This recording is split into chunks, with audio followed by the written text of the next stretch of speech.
मेरा नाम श्याम है और मैं एक गांव में जिम्मेदार के पास काम करता था और मेरे साथ मेरी बीवी भी रहती थी। और वहीं पर जिम्मेदार ने हमें अपने खेतों के पास रहने के लिए घर दिए हुआ था। और मेरी बीवी आन पर थी पर बहुत खूबसूरत थी।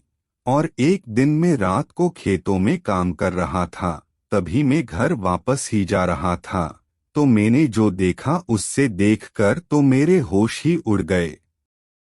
मैंने देखा कि मेरे घर के अंदर से कोई बाहर आ रहा था, और वो और कोई नहीं मेरा जिम्मेदार ही था। ये सब देखकर मेरा दिल कर रहा था कि दोनों को अभी के अभी ही मर दूं, और मैं जॉब घर के अंदर दाखिल हुआ तो मेरी बीवी मुझे देखकर घबरा गई, पर मैंने उससे महसूस नहीं होने दिया कि मैंने कुछ देखा है, और मैं चुप करके अंदर जाकर सो गया। जॉब अगले दिन में खेतों में काम कर रहा था, तो मेरे को जिम्मेदार ने बुलाया और बोला कि तुम आज शाम को शहर चले जाओ, कुछ पैसे लेके आने हैं, और अपने साथ एक गार्ड को भी ले जाना। अब ये सब सुन के मेरे को लग रहा था कि जिम्मेदार मेरे को साइड करना चाहता है, क्योंकि जबकि मैं तो एक मामूली सा नौकर था और मेरे को ये सब काम कभी भी नहीं बोले करने को, और जबकि इसके लिए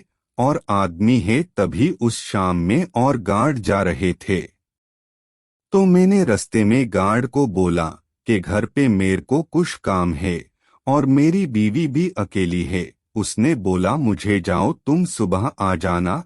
तभी मैं घोड़े की रफ्तार से घर पर वापस आ गया, और जिसका मुझे डर था वही हुआ। तभी मेरे घर के अंदर से जिम्मेदार बाहर आया और उसके साथ मेरी बीवी भी आगे। मैंने उन दोनों को जब ये गंदी हरकतें करते हुए देखा तो मेरा खून खौलने लगा।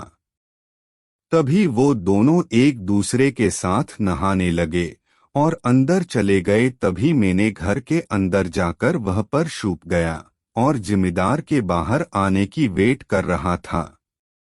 तभी जिम्मेदार बाहर आया, तब उसको मैंने अपनी हथौड़े के साथ उसके सर में मार के उसको मर दिए। अंदर से मेरी बीवी की आवाज आई और बोली कि दोबारा हम कब मिलेंगे। जब बोलते ही घरवाली बाहर आई और उसने जिम्मेदार को मारा देखकर मेरी बीवी मेरे से माफी मांगने लगी कि मुझे माफ कर दो, पर मेरे ऊपर मरने का भूत सवार हुआ था।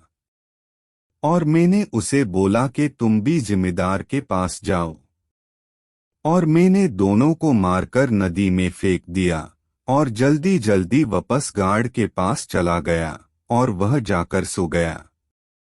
और सुहा गार्ड ने उठाया और हमने पैसे लिए जो कि 10 लाख थे। जब हम वापस आ रहे थे तभी हम जब वही नदी के पास पहुंचे तो मैंने गार्ड को भी उसी नदी के बीच फेंक दिया और भागकर बस स्टैंड पर आ गया, और वह से बस बैठकर अपनी नई मंजिल की ओर निकल गया, जहां पर ना ही वो जिम्मेदार था और नहीं वह पर दिल तोड़ने वाली बीवी। तो दोस्तों, कैसे लगी आपको स्टोरी?